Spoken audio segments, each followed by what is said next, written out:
Pessoal, dando continuidade aqui à nossa aula, estamos ainda abordando a questão do amilenismo, tá certo? Acabamos de ler aqui o texto de Agostinho, em que ele declara que, de certa forma, ele adotava a visão pré-milenista de interpretação, mas motivado pelos excessos dos chamados os milenaristas, né, os quiriastas, ele implementa propostas de interpretação que saiam desses excessos, tá certo? Principalmente por causa do quadro que eles pintavam, de orgias, né, de bebedeira, de comilança, que aproximava muito a visão que eles tinham, do milênio, daquilo que os pagãos descreviam de suas orgias, tá certo?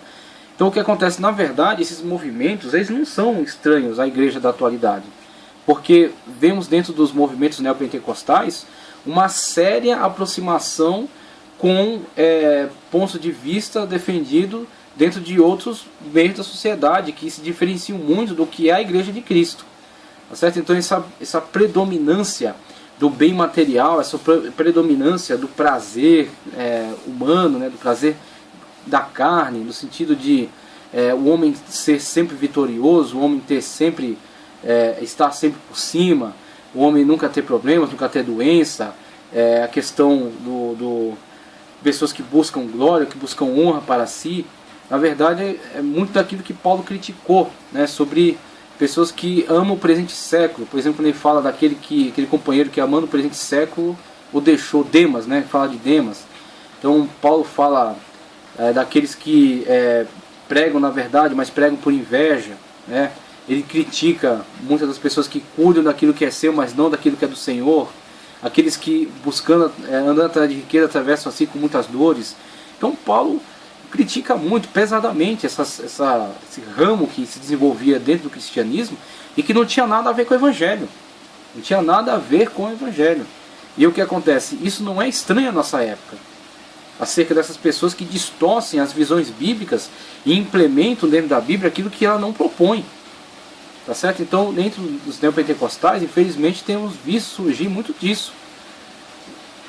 Coisas estranhas à Escritura, coisas estranhas àquilo que é a proposta bíblica, sendo defendidas, colocadas, né, como que se Deus tivesse compromisso com isso, de que o homem estivesse constantemente feliz, de que o homem não tivesse nenhum problema, não tivesse doença, tenha bens materiais, riqueza, carro importado, iate, né, que Deus faça barganha com o homem, que Deus se veja amarrado pelo dízimo, como alguns dizem, que Deus retribua o dinheiro que a pessoa injeta na igreja, como se fosse uma empresa de investimento, né? Ele injeta R$100 para colher R$10.000. E aí, esse tipo de tendência, na verdade, ela apresenta uma outra face daquilo que foi apresentado ao longo da história. Por exemplo, na época de Agostinho. Na época de Agostinho foi a questão dos quiriastas, né? Do quiriasmo, que pintou um quadro tal da visão que eles tinham do período milenar, que aproximou esse quadro, esse ponto de vista, daquilo que os pagãos descreviam em relação às suas orgias. Então o que acontece? Se essa tendência de interpretação está encaminhando a isso, ela não pode ser correta, ela não pode ser defendida. Então a proposta dos amilenistas, a crítica que eles fazem a isso, a crítica é válida. A crítica é válida, mesmo que o resultado tenha sido... O próprio Agostinho, ele passa os dois pontos de vista, né? Você vê que ele não busca ser definitivo em relação à sua afirmação, que aliás é o que nós dissemos aí no começo da nossa matéria de escatologia. Essa matéria é uma matéria em construção, não adianta você entrar aqui dizendo que achou a interpretação definitiva. O que você entende é que você tem que ser o máximo possível fiel às afirmativas da Escritura Sagrada. Então a partir dessa fidelidade, dessa honestidade, você tenta desenvolver o máximo a possibilidade de interpretação que você consegue desenvolver a partir dos fatos, né, que estão se desenvolvendo na sociedade. Por exemplo, Agostinho. Por que Agostinho não teve oportunidade de rejeitar essa questão do milênio sendo instaurado após um período de 6.000 anos? Que é uma das propostas e é inclusive aquilo que ele deixa no livro dele como uma possibilidade. Ele viveu até 430. Então o que acontece? Para ele, de fato, havia uma possibilidade. Não é totalmente absurdo que isso fosse algo possível. É que ao final dos 6.000 anos fosse implementado o ano sabático, né? Os 1.000 anos de reinado sobre a terra num plano literal. Então o que acontece? Ele não fecha totalmente a possibilidade, ele só coloca que essa interpretação está levando a uma tendência nociva, estranha, e aí ele precisa reagir contra ela. Então essa reação é louvável, essa reação ela é correta. A questão é que não podemos, por causa de um excesso que foi praticado dentro desse ponto de vista pré-milenista, não é por causa de um excesso que foi praticado dentro dele que devemos jogar ele fora. É como uma pessoa que vai dar banho numa criança, a criança suja a água, aí ele joga fora a água e a criança. Então o que acontece? Joga fora aquilo que não presta, joga fora o excesso. E fica com a interpretação, porque a interpretação, como nós vamos ver para frente, ela tem uma lógica, tá certo? Dentro do contexto bíblico. E aí a gente vai ver agora a contribuição. Então vemos aqui, ó, Agostinho, tá certo? Que alimentou a questão teológica da igreja medieval. Então ele está na antiguidade cristã ainda, na época da antiguidade histórica, né? Roma ainda está de pé. Realmente os historiadores, não sei se hoje é medido assim, mas na minha época a história, a antiguidade histórica e até a existência do Império Romano. Com a queda de Roma inicia-se a Alta Idade Média, depois Baixa Idade Média, tá certo? Mas somente para a gente se localizar no tempo. Agostinho até 430. Então após, no século XV, XVI, vai surgir aí os movimentos de reforma. Quando então surge João Calvino, certo? Depois de Lutero surge João Calvino. E aí Calvino, que viveu entre 1509 e 1564 e escreveu uma obra magna chamada Instituição da Religião Cristã, ou chamado simplesmente de Institutas. Então vamos trazer um texto aí do tomo 2 das Institutas, ou Instituição da Religião Cristã. Essa edição aí da Unesp, tá ok? Na página 448, tomo 2, página 448, João Calvino nos diz: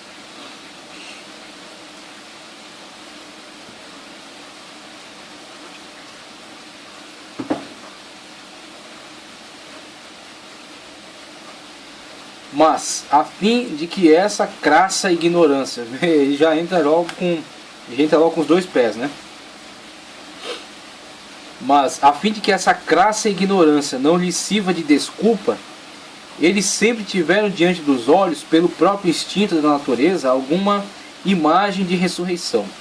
Pois para que aquele santo e inviolável costume de sepultar os mortos, senão por penhor de uma nova vida,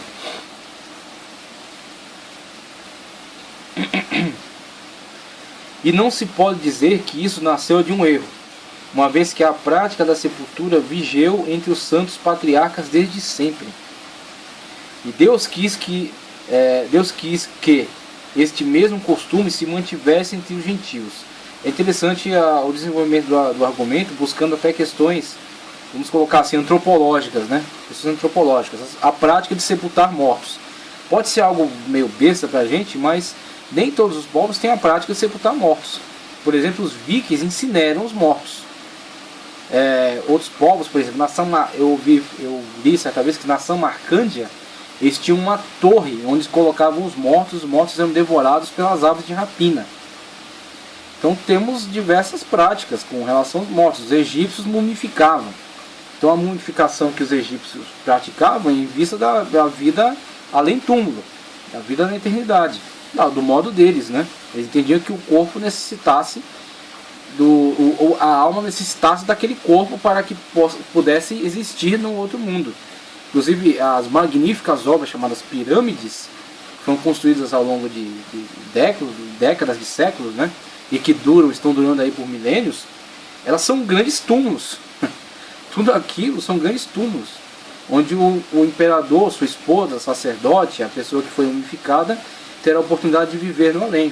Um dos primeiros livros da humanidade, um dos primeiros livros escritos pela humanidade, chamado Livro dos Mortos do Antigo Egito, é um livro de recitações mágicas que teria que ser decorado pelo monarca, né, pelo imperador, para que quando chegasse no além ele recitasse aquelas palavras mágicas e pudesse viver no além. Por exemplo, recitava determinada palavra, ele recitava o seu animal de estimação.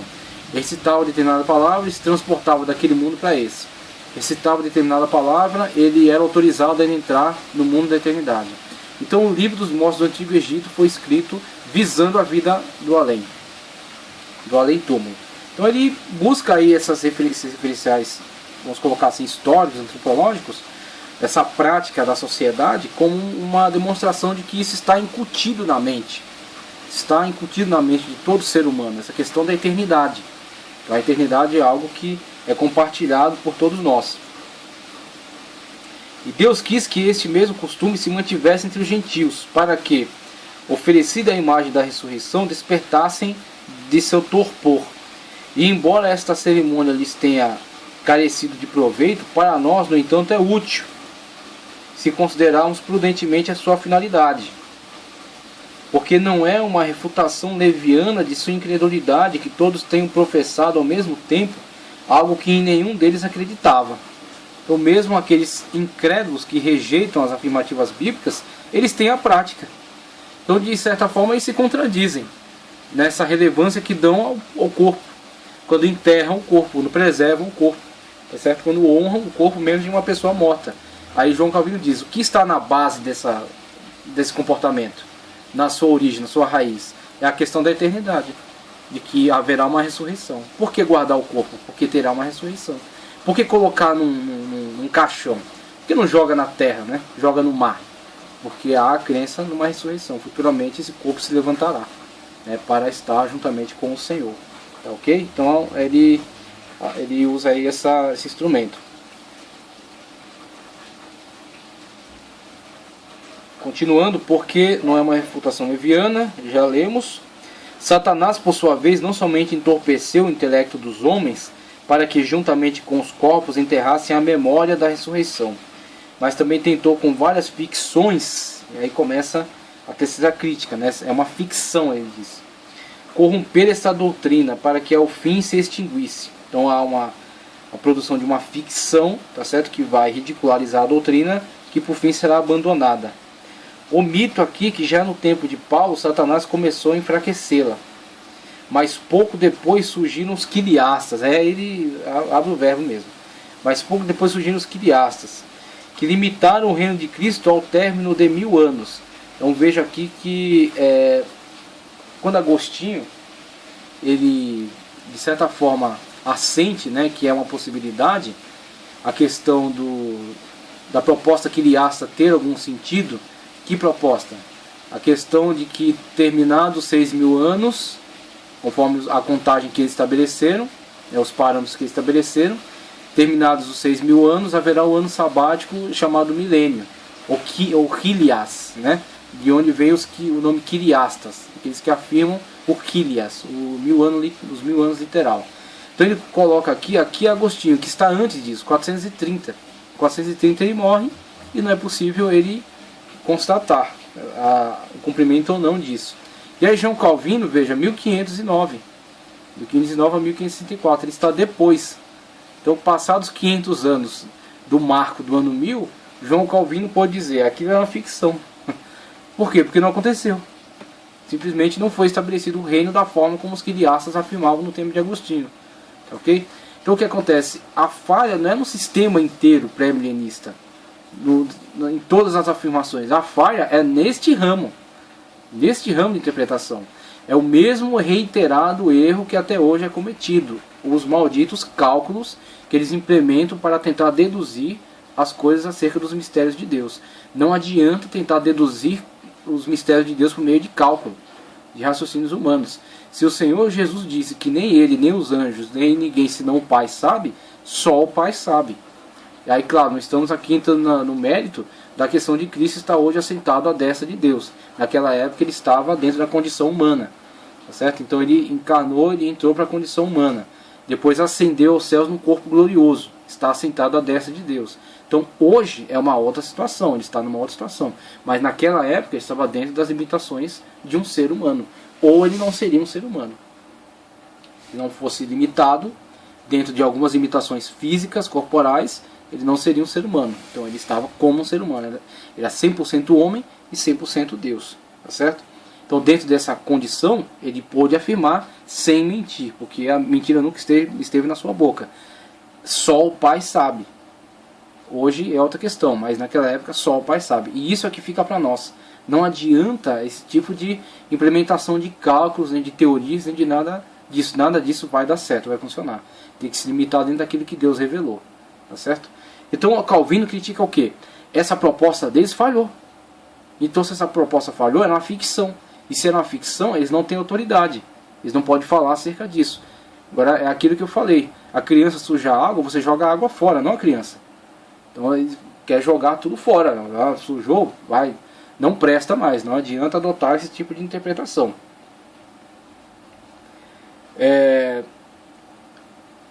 Se limitaram ao reino de Cristo ao término de 1000 anos. Muito bem. Mas este desvario é tão pueril que não merece e nem precisa de refutação. Agostinho não quis refutar porque não tinha tempo, que ia demorar muito. Ele disse que não quer refutar porque não vale a pena. Então ninguém refuta, né? Eles simplesmente pegam a questão da parte mais ridícula, né, daqueles que exageraram na dose, e refutam e simplesmente desprezam essa possibilidade e pronto, e acabou-se. Não precisa de uma refutação específica. Nem sequer o trecho do Apocalipse, o qual sem dúvida os induziu ao seu erro, os favorece, uma vez que ali o número 1000, Apocalipse 20, verso 4, que é o eixo de discussão dessas escolas, não trata da eterna beatitude da igreja, mas somente de várias revoltas que até então afligiam a igreja militante na terra. Veja aí o caminho da alegorização. Então trata-se das várias revoltas que até então afligiam a igreja militante na terra. Ou seja, tudo aquilo que está antes do texto citado, Apocalipse 20, verso 4, todos aqueles sinais, aqueles selos, trombetas, taças, né, aquelas manifestações de Satanás, o dragão, a mulher, a besta que sobe do mar, a besta que sobe da terra, né, as duas testemunhas, ele coloca, são aflições sofridas pela igreja militante na terra. Certo? Então, ele caminha nesse sentido de que aquelas figuras, de forma alguma, dizendo que elas não existem. Ele diz, sim, elas existem, mas como elas devem ser entendidas? A partir de um ponto de vista alegórico. João está falando acerca daquilo que a igreja está sofrendo na terra. A sua militância, a sua perseguição, as suas lutas, as suas vitórias. Tá certo? Num ponto culminante dos 1000 anos. Então, os 1000 anos, de forma alguma, são algo literal, mas sim algo que está sendo vivenciado pela igreja ao longo da história. No mais, toda a escritura clama a uma só voz, que nem a felicidade dos eleitos, nem o suplício dos réprobos terão fim.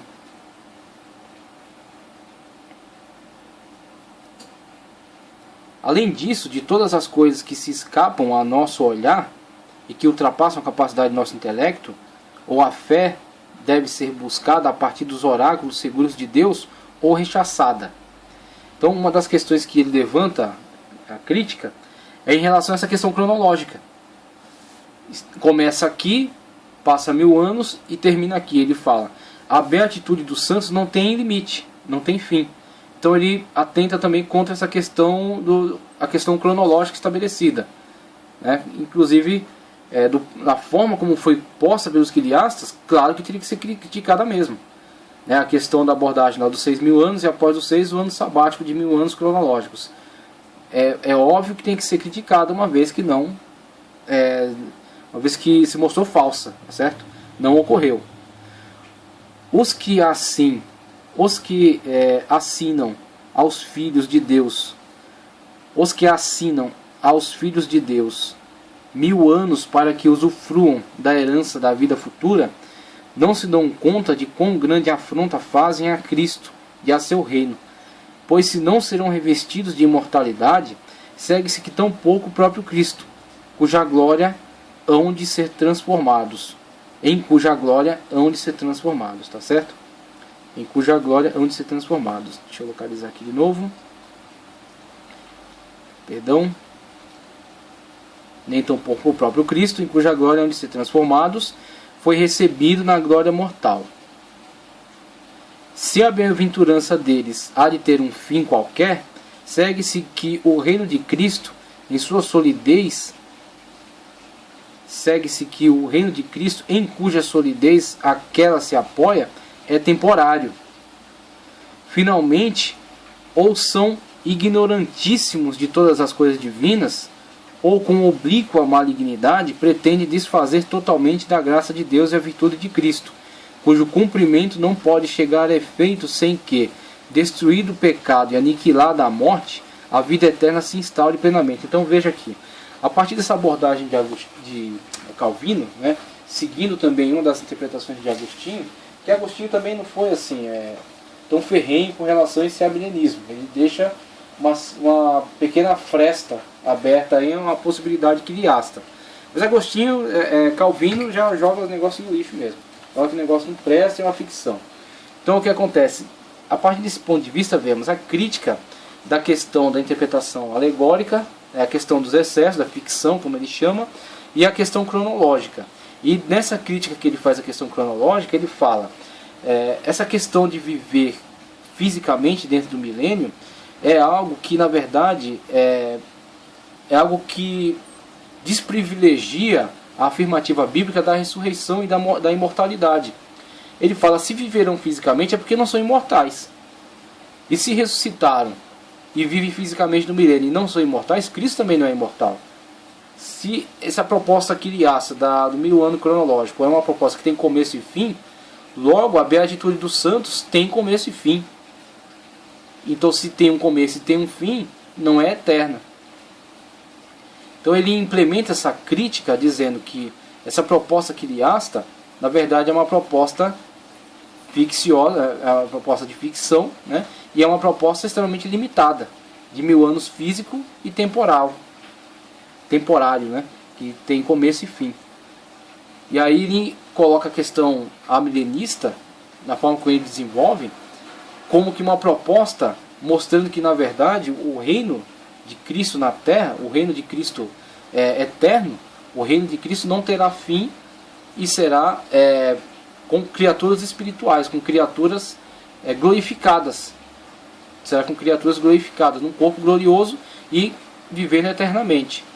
Então, logo, o entendimento escatológico dele é João, através daquela linguagem alegórica, viu os sofrimentos, os padecimentos da igreja, mas quando ele aborda a questão do milênio, é a igreja reinante, tá certo?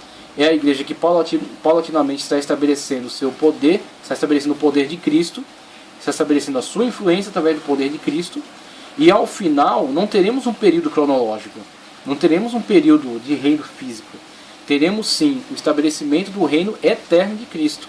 Então, na abordagem de João Calvino, não há aqui uma questão períodos, né? E aí vamos ver no dispensacionalismo como é importante essa questão de períodos, período da grande tribulação, período do milênio, período do juízo, período da eternidade, e a eternidade estende-se aí sem fim, mas divisões. O dispensacionalista subdivide o tempo, enquanto que João Calvino, na sua abordagem amilenista, estabelece apenas, estamos progredindo no Evangelho, crescendo, pregando, né, estabelecendo a igreja, e ao final Cristo virá estabelecer a condenação eterna e a beatitude eterna, que é aquilo que ele coloca, que é tanto, ele fala mais atrás do texto, tanto a condenação será eterna para os condenados, quanto a glorificação, a beatitude será eterna para os benditos.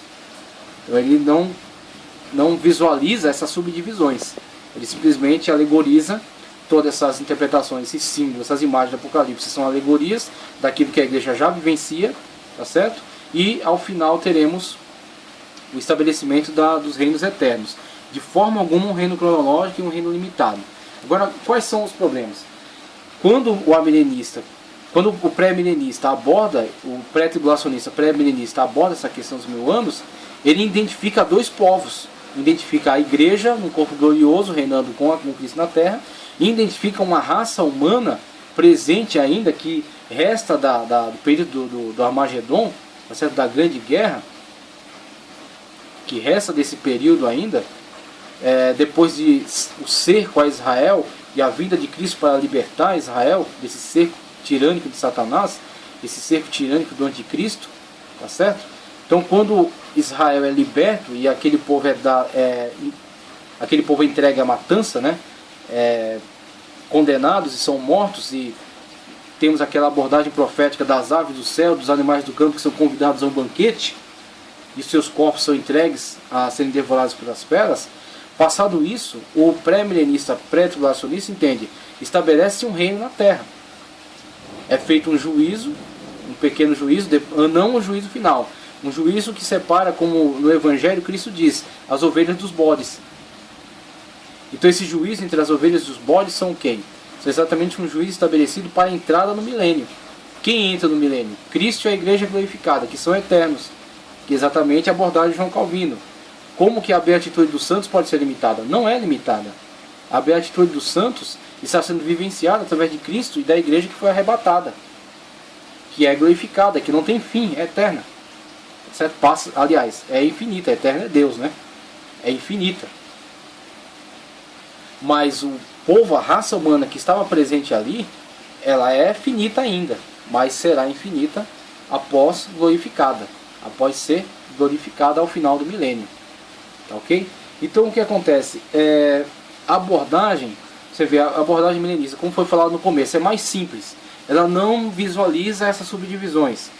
Essas subdivisões acabam tornando a interpretação pré-tribulacionista, pré-milenista bastante complexa, porque tem que casar esse encadeamento de fatos, né? E tem que justificar isso biblicamente.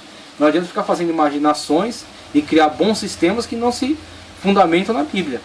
Então tem que estar fundamentado na Escritura Sagrada, tem que ter testemunho bíblico e tem que estar no encadeamento de fatos. Enquanto o milenista diz, nada disso.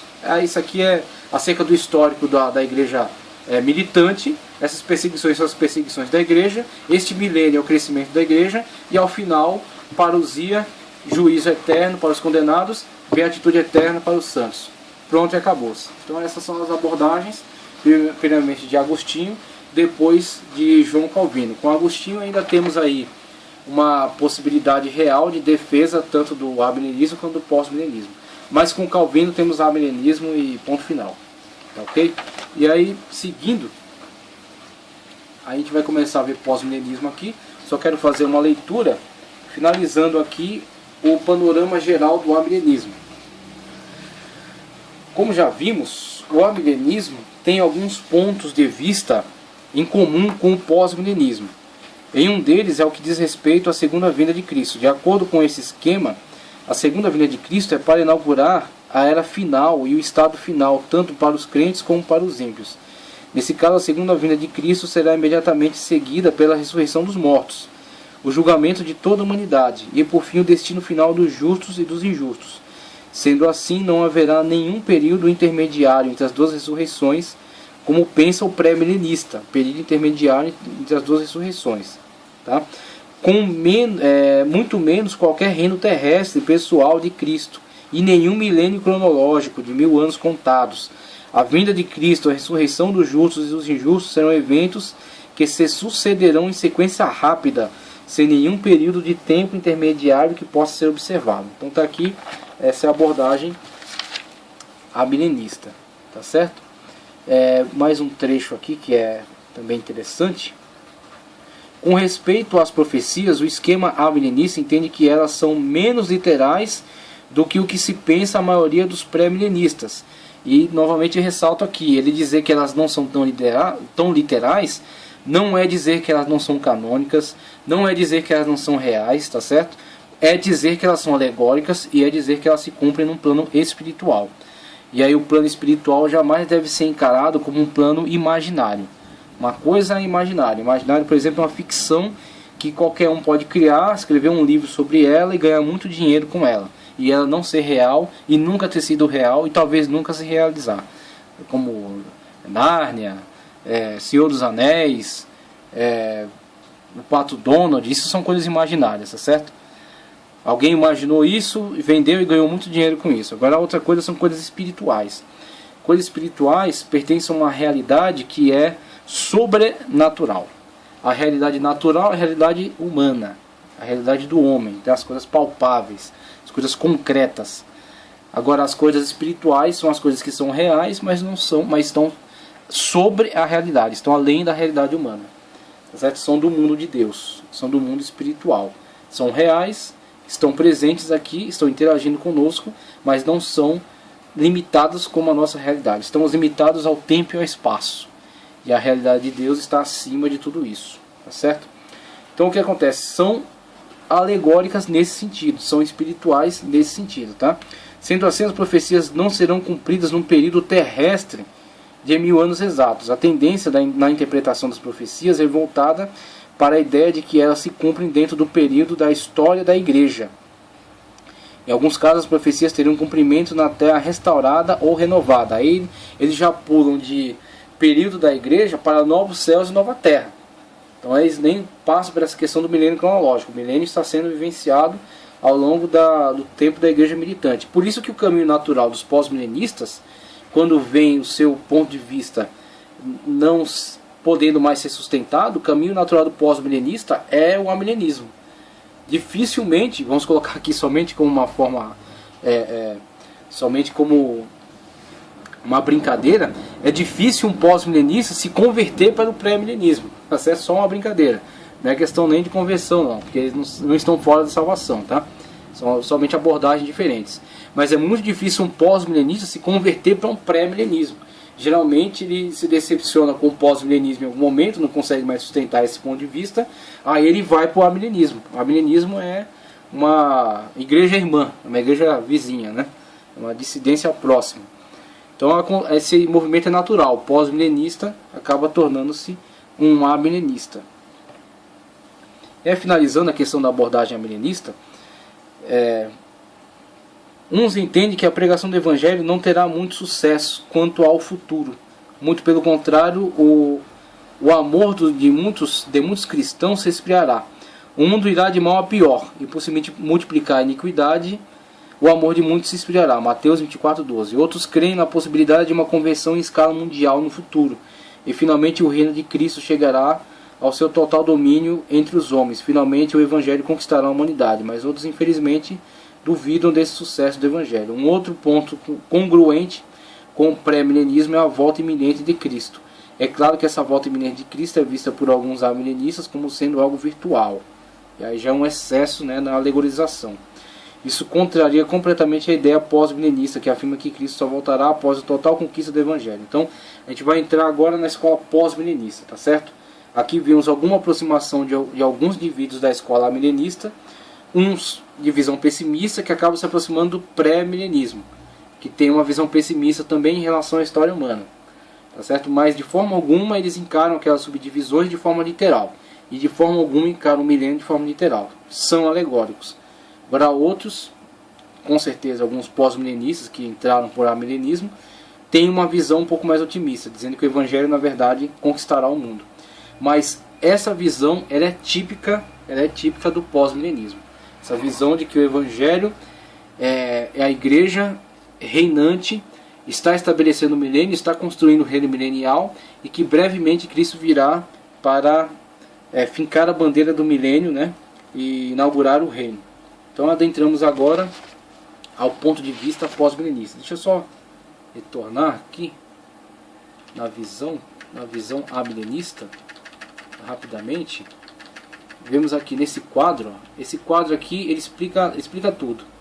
Então veja, a visão amilenista ela é bem mais simplificada. Aqui temos a vinda de Cristo à Terra, a vinda de Cristo à Terra, o sacrifício vicário, né, a ressurreição e a ascensão aos céus, estabelecido todo aquele período. Então, todos aqueles trechos de Apocalipse, aquela simbologia, estão enquadrados dentro desse período ocorrido aqui, ó.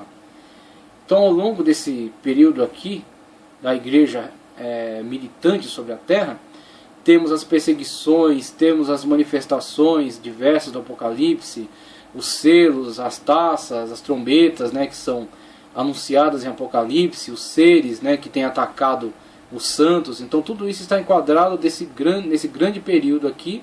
E quando a igreja se estabelece e passa a ter autoridade, né, vencendo aí os seus adversários, seus inimigos, através do poder de Deus, isso é o milênio.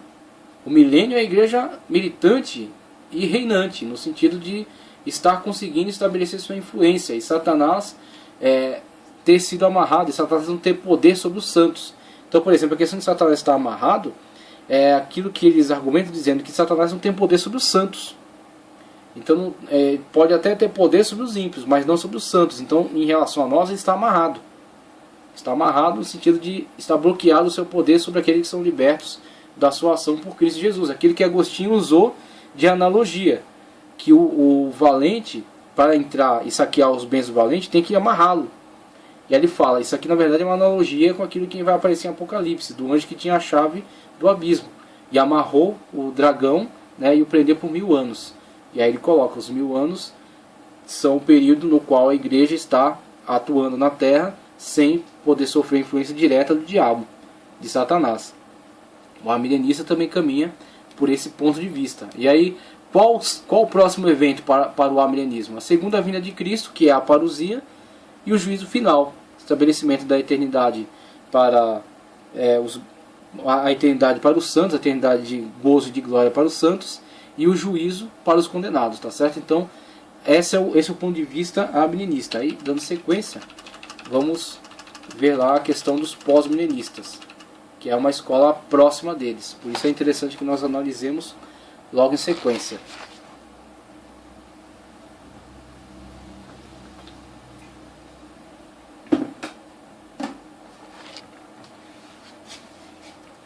Pós-milenismo. O prefixo pós significa depois. De acordo com esse esquema escatológico, a volta de Cristo ocorrerá após o milênio. Apesar desse ponto de vista não estar na moda hoje em dia, esse esquema causou grande influência nos arraiais da igreja durante muito tempo. E no transcorrer dos últimos 100 anos, essa teoria foi a opção escatológica dominante em quase toda a igreja. Então, veja que da mesma forma que em determinada época da história, o pré-milenismo descambou para aquela visão dos quiliastas e acabou por se afastando muito da ortodoxia, quando adotou visões, adotou pontos de vista de interpretação que acabaram os aproximando mais da visão pagã do milênio do que de uma visão cristã de fato, uma visão cristã de verdade. Os pós-milenistas, durante algum tempo, foram uma escola que produziram bons frutos para o Evangelho, através da forma de encarar a missão que eles tinham a desempenhar. Essa é a questão. A partir da interpretação que eles tinham da questão do milênio, no sentido deles sentirem que são responsáveis diretos pelo estabelecimento do milênio, que eles estão construindo o reino de Cristo, encararem a vida dessa forma, os levou a ter a ação da forma como tiveram. A ação deles está baseada nessa forma de interpretação. Então, a ação do pós-milenista qual é? Levar a Bíblia, levar a pregação do reino de Deus ao mundo, a todas as fronteiras do mundo. Por isso que os grandes movimentos missionários que observamos ao longo da história do desenvolvimento do protestantismo, tá certo? Após a reforma, os grandes avivamentos, os grandes movimentos missionários, os missionários que foram para os lugares mais longínquos dessa terra, quando, por exemplo, vemos na CPAD o livro Heróis da Fé, temos ali grandes personagens que levaram o Evangelho a lugares impensáveis, a tribos de canibais, a lugares remotos da África, a lugares no Extremo Oriente. Por que essa ânsia de levar o Evangelho a esses lugares tão distantes, tão remotos? Porque eles estavam estabelecendo as fronteiras do reino. Então, nesse afã de alargar as fronteiras do reino, eles enfrentaram todos e quaisquer desafios que se propusessem contra eles. Por quê? Eles estavam estabelecendo o reino de Cristo na terra.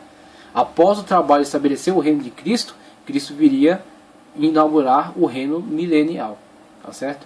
Viria estabelecer o seu reino, a sua sede, tá ok? A partir desse trabalho desenvolvido pela igreja, vocacionada e capacitada pelo poder de Deus sobre a vida deles. Então, que eles fizeram um trabalho fabuloso, maravilhoso, é inegável. O trabalho deles não se perde. As almas que foram salvas para Cristo Jesus estão salvas com Cristo Jesus. As igrejas estabelecidas continuam estabelecidas. Muitas delas, infelizmente, não mantiveram a mesma chama, acabaram por se esfriar. Mas a obra desempenhada por eles não se perde. A questão da interpretação sofreu uma modificação. Talvez alguns ainda defendam, mas diminuiu muito a influência da escola pós-milenista. Mas mesmo com essa questão dessa interpretação sofrendo uma alteração, a obra que eles fizeram de forma alguma se perde. Por isso que é muito interessante dentro da escatologia nós analisarmos a flexibilidade das interpretações, no sentido de que você tem que se manter fiel ao texto. Você não pode adulterar o texto bíblico, mas a visão que você lança sobre ele, existe uma certa possibilidade de diferenciação, de interpretação, tá certo? Então o que acontece? O texto não pode ser alterado, o texto é o texto e pronto. Só que as consequências que o texto gera é que se modifica um pouco. Então enquanto um olha para o mesmo texto e vê um certo pessimismo, outro olha para aquele texto e alimenta-se de fontes de otimismo e lança mãos ao arado e faz e realiza uma grande obra. Então é necessário esse louvor ao pós-milenismo, no sentido de ter produzido grandes campeões da fé. Tá, ok? Então vejamos aqui a história do pós-milenismo. Desde os tempos mais antigos, de modo geral, a igreja sempre professou a crença milenista, ou seja, de crer na literalidade do milênio, interpretando os 1000 anos do capítulo 20, verso 4 de Apocalipse, como sendo escatológico, futurista, literal e exato. A crença era que no futuro Jesus haveria de reinar literalmente na Terra por um período de 1000 anos, e que esse reino seria estabelecido através de um evento específico, possivelmente na sua segunda vinda.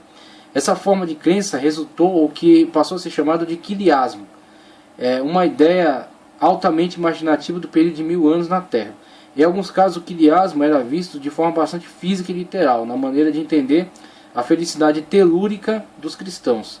Essa ideia popularizou-se bastante durante os tempos em que a igreja era perseguida, tendo em vista que tudo indicava a impossibilidade do evangelho conquistar o mundo para Cristo.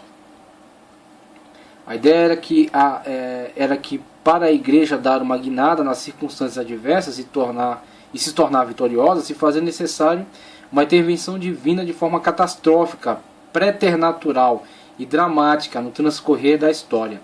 Tricônio, um donatista africano que viveu mais ou menos por volta do ano 390, foi um dos primeiros a questionar esse ponto de vista. Sua interpretação no capítulo 20 de Apocalipse dominou a exegese bíblica por cerca de 13 séculos que se seguiram. O próprio Agostinho adotou a interpretação fazendo algumas modificações. A verdade é que Tricônio rejeitou diametralmente a crença num reino escatológico, futurista, literalista de 1000 anos exatos. Ele se esforçou para fazer prevalecer a ideia de que de que o reino de Cristo já era presente. Ele dizia que no final dos tempos viria, que o fim dos tempos viria por volta daquela época, tá? Por volta de um tempo aproximado.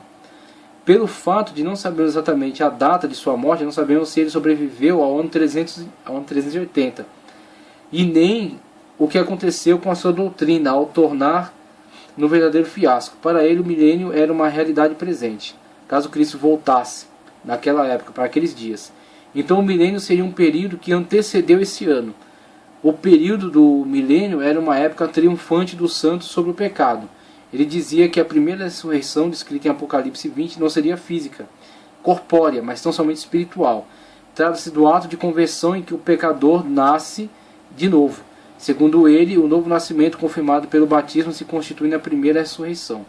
De acordo com o esquema de Tricônio, o reino milenial de Cristo duraria até o fim dos tempos, que afirmava acontecer lá por volta daquela época. Sendo assim, Cristo já estava reinando de forma espiritual na vida da igreja. Seu domínio se estendia por toda a extensão da igreja. Não seria algo futuro, numa segunda vinda, mas presente, que se iniciou na primeira vinda. O reino não iria começar, o reino já tinha começado. As almas dos santos de Apocalipse 20 eram aqueles crentes que morreram com Cristo, na atual aflição. Os tais morreram antes da ressurreição física, tendo em vista que somente as suas almas são mencionadas naquele capítulo.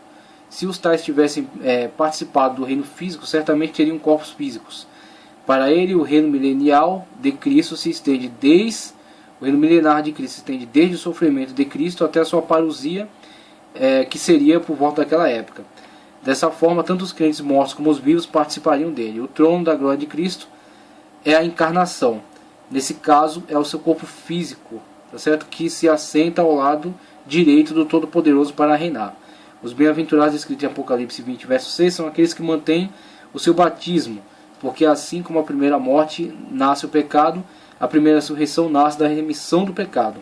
Alguns cristãos não concordavam com o tricônio, por serem literalistas, e pensavam que o milênio se tratava realmente de um período de 1000 anos. Portanto, ficavam apreensivos e emocionados na expectativa, na medida em que o ano 1000 já ia se aproximando. Embora fosse o principal oponente dos donatistas, Agostinho popularizou as ideias de tricônio. Então vemos aí que, na verdade, no início do desenvolvimento do amilenismo ou pós-milenismo por parte de Agostinho, vemos até uma influência de um personagem externo. Esse personagem desse tricônio, que na verdade era donatista, era de uma linha herética, né, em alguns pontos herética, mas que nesse ponto, para Agostinho de Hipona, fez uma interpretação interessante. Por isso que Agostinho valoriza esse ponto de vista, né, e desenvolve lá, conforme nós fizemos a leitura no seu livro A Cidade de Deus. E aí a questão da crítica do extremo literalismo dos criastas, né, e a proposta agora, diferenciando-se do amilenismo, por exemplo, professado por João Calvino, a proposta é que o milênio está ocorrendo, o milênio está acontecendo, não assim numa questão simplesmente de que tudo aquilo é alegórico e a igreja está vivenciando essa realidade espiritual, culminando no final com a parousia e o julgamento para uns e a eternidade para outros, né? A eternidade junto a Deus para outros. Mas sim no sentido de que literalmente sobre a terra há um reino. Há um reino. Literalmente sobre a terra há um reino. Que reino é esse? A igreja. A igreja é um reino literal. A igreja é um reino que está sendo fisicamente estabelecido. O milênio é alegórico. Aquele trecho de Apocalipse 20 é alegórico. Em que sentido? Que ele não é cronológico. Ele não é cronológico. Então não é necessariamente contagem de 1000 anos. Mas ele é literal no sentido do reino da igreja. A igreja é literal. E a igreja está realizando aquele reino sobre a terra. Está tomando posse de toda a terra. Está estabelecendo o seu domínio. Quando a igreja alcança o auge desse estabelecimento do poder, está realizado aquele milênio. E aí Cristo vem estabelecer o seu reino. E aí ele fala e coloca que a ressurreição, a primeira ressurreição, é a entrada na salvação em Cristo Jesus. Os mortos que são vistos ali são aqueles que morreram durante o tempo da igreja militante. E no estabelecimento do milênio, né, que a vinda de Cristo é o final do milênio, né, é a oficialização do período milenar, tá certo? Aqueles mortos e os que estiverem vivos reinarão juntamente com Cristo. Estabelecido esse reino, após virá a soltura de Satanás, o julgamento, o juízo final, e então novos céus e nova terra. Mas o pós-milenista encara a obrigatoriedade da igreja reinar. Então, mesmo que dentro do âmbito amilenista possa haver uma ala pessimista, que entende que o Apocalipse se desenvolve alegoricamente e a igreja vivencia as diversas situações, talvez culminando num ponto em que chegue a um momento de grande aflição para a igreja, de grande aflição, quando então será liberta do poder será liberta dessa aflição pela parousia, pela vinda de Cristo. Então pode ter uma ala milenista que encare dessa forma, né, que haja na verdade um recrudescimento do mal, né, uma perseguição à igreja, e a igreja ao final venha a ser liberta dessa aflição pela parousia de Cristo, que estabelecerá o juízo e a eternidade. O pós-milenista jamais olha dessa forma. O pós-milenista é um otimista nato. Ele olha para a questão do período que está sendo vivenciado pela igreja como o milênio e o estabelecimento do poder e do reino de Cristo por meio da igreja. Isso tem que ser estabelecido, o reino tem que ser alargado, a igreja tem que ser dominante para que Cristo venha finalmente estabelecer a sua autoridade na terra. Então vemos aí, o pós-milenismo trabalha deste ponto de vista, trabalha com esse viés. Então vemos aí na continuidade, a página 18, é muito fácil entendermos o porquê que Agostinho fazia esse tipo de interpretação sobre o milênio. É que ele viveu numa época em que a Igreja Católica havia saído da perseguição para viver numa posição privilegiada no Império Romano. A esperança era que a Igreja finalmente atingiria sua total supremacia, mesmo sem uma intervenção divina, visto que paulativamente ela ganhava terreno na política secular. A mesma questão de Eusébio de Cesareia. Eusébio estava associado à corte de Constantino e via a igreja cada vez mais sair da perseguição para um status de honra, certo? Ao perceber o declínio do Império Romano e o crescimento do poder da igreja, fez com que Agostinho idealizasse esse tipo de interpretação. Foi ele o primeiro teólogo a identificar o reino de Deus com a igreja em sua forma empírica. Veja, há uma igreja que é vista de forma empírica, uma igreja literal, uma igreja física, e essa igreja representa o milênio, mesmo que o conceito milenar seja um conceito alegórico, ele é implementado fisicamente na Terra através da igreja. A igreja é o reino físico de Deus na Terra, e o milênio está sendo vivenciado por ela. Então, quando a igreja estabelecer totalmente o seu domínio, o poder e a influência sobre o mundo, então virá Cristo estabelecer sua sede neste reino. A maioria dos pós-milenistas clássicos afirmam que o reino de Cristo finalmente conquistaria todas as nações, através da pregação do Evangelho. Esse reino seria literal, físico e corpóreo, vivido empiricamente através da igreja. Nesse caso, o Evangelho pregado pelos pós-milenistas se torna menos espiritual. Nesse aspecto, o mérito humano é maior que o poder divino na transformação das pessoas, para fazer parte do reino de Deus. Isso levou alguns cristãos na Alemanha... sim, essa parte aqui, eu pulei um trecho aqui, eu liguei esses dois. Então, existe dentro dessa abordagem, mais para frente, existe uma questão negativa nessa abordagem. Então, por exemplo, uma questão de caráter apenas socioeconômico. Quando essa visão, que quero passar aqui primeiro a parte melhor dela, a parte mais honrosa dela, ela é aproveitada como um entusiasmo, como um ânimo que alimenta aqueles que enfrentam o mundo, enfrentam os desafios do mundo para levar o Evangelho até o último cidadão do mundo, né? Até as últimas fronteiras do mundo. Quando isso, passado o tempo, isso alimenta a mente desses homens de Deus, dessas mulheres de Deus, passa-se um tempo, isso começa a descambar para uma associação política, socioeconômica. Quando alguns intérpretes começam a associar isso como um certo bem-estar social. Então entende que na verdade a mudança a se produzir pode ser não pelo caráter espiritual, mas pelo caráter socioeconômico. Ou seja, uma mudança socioeconômica no mundo, uma melhora da vida do homem no mundo, já pode ser encarado como um milenismo. Pode ser encarado como um cumprimento do reino de Deus. E aí quando isso despenca da área espiritual para uma área sociopolítica. E quando isso despenca dessa área espiritual para apenas uma questão física, socioeconômica, uma mudança na melhoria de vida, essa ideia começa a se associar com ideias de progresso, somente progresso da sociedade, e finalmente algumas alas vão se associar até com o nazismo. Mas antes disso, vemos aqui, não haverá arrebatamento, não é encarada a questão do arrebatamento, mas aquilo é visto somente como uma passagem da vida de pecado para uma vida de salvação em Cristo Jesus.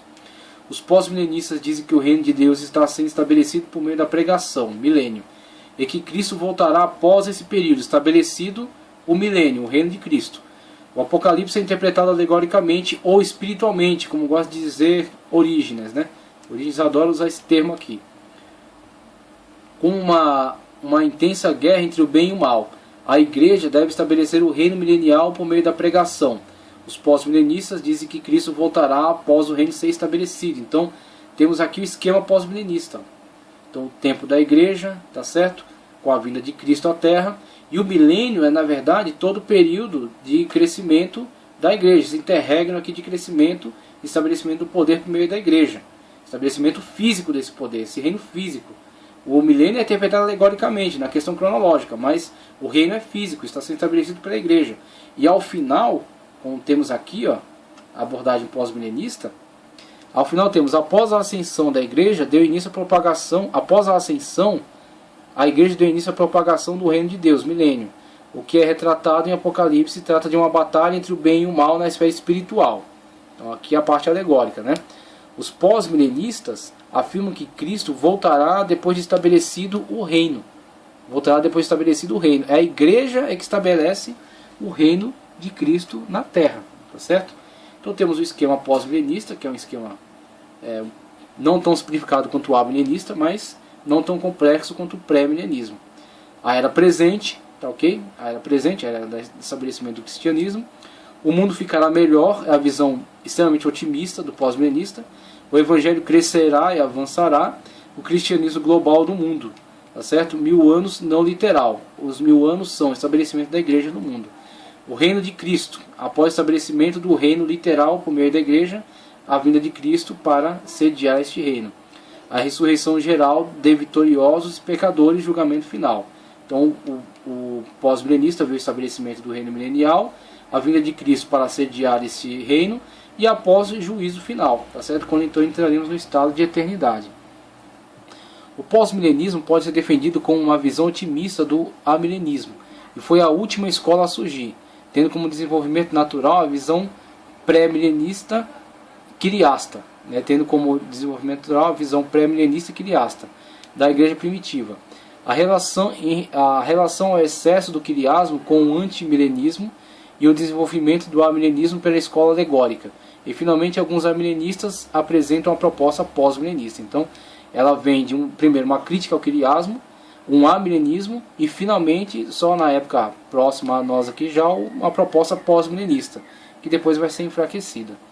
Na proposta pós-milenista antiga de Tricônio, 380, a igreja estabeleceria o reino, milênio alegórico, e Cristo viria ao fim deste período para inaugurá-lo, parousia, quando então aconteceria a ressurreição, e ele acreditava que isso aconteceria por volta da sua época, 390 mais ou menos, né, o que não ocorreu. Por volta do século XIX, essa escola é reavivada com o grande crescimento da igreja e as missões. Então, esse pessoal aqui, eles têm um grande mérito a favor deles de terem sido os grandes impulsionadores dos movimentos missionários, a partir desse ponto de vista que eles tinham. Então, a questão é, a interpretação, mesmo que sendo enfraquecida ao longo da história, a obra não se perde. A obra realizada pelos pós-milenistas com relação à propagação do Evangelho é louvável e continua sendo louvável, e não se perdeu. E o trabalho deles não foi em vão. Mesmo que a interpretação possa sofrer alterações, possa sofrer mudanças, mas a obra deles não foi em vão. O que levou muitos a pensar que o reino em breve seria totalmente estabelecido e Cristo enfim viria ao fim desse período milenial. Mas esse movimento descambou ao se associar com ideias de progresso político. Descambou da área espiritual para uma área simplesmente política, né, social e econômico. Social, progresso político e econômico, terminando por envolver-se com o nazismo. Infelizmente houve alas do pós-milenismo que, descambando da ideia espiritual para essa ideia puramente de puro progresso e questão política e econômica, acabam se associando ao nazismo, né? A parte negra aqui dessa afirmação, a parte obscura, a parte triste dessa afirmação, né? Durante as grandes guerras sofre uma grande queda, tendo muitos de seus líderes entrando para o amilenismo. Então, o pós-milenismo, inclusive, com muitos representantes de muitas alas, né, de muitos níveis sociais, grandes homens de Deus, né, tanto das Américas, quanto da Europa, quanto da África, né, de um movimento que não teve fronteiras, não teve limites. Isso que foi o mais bonito, né, os representantes do pós-milenismo, que chegaram a envolver pessoas de diversas áreas, diversas áreas, e envolveram elas nessa proposta de pregação do Evangelho e de levar o reino de Deus a todas as fronteiras. Então o que acontece? Essa proposta não se perde, mesmo que após teve um associamento com coisas sombrias, né, com coisas sinistras, mas aquilo que eles fizeram de bom tem que ser reconhecido. Então é isso que a gente vê com esses representantes aqui. Vamos ver rapidamente os representantes da escola pós-milenista, tá certo? Dentre eles é um nome que é muito conhecido, Então temos alguns desconhecidos, como Joaquim de Fiore, de 1135 a 1202. Nessa época já começa a apresentar essas propostas, bem antes de Calvino, né? Depois de Agostinho, na época aí próximo aí a Tomás Aquino, e começa a apresentar essas propostas. Depois, já na época pós-Calvino, Daniel Whitby, 1638 a 1726. Temos Jonathan Edwards, que eu acredito, e William Carey, os nomes mais famosos dessa proposta. Jonathan Edwards, autor daquele sermão Pecadores na mão de um Deus irado, e o grande movimento de avivamento nos Estados Unidos. São pessoas que fazem parte desse movimento e que com certeza realizaram uma grande obra que não se perdeu. William Carey, de 1761 a 1834, Charles Hodge, 1797 a 1878, e Lorraine Boeter, 1901 a 1990. Tá ok? Então, dentre esses grandes nomes do pós-milenismo.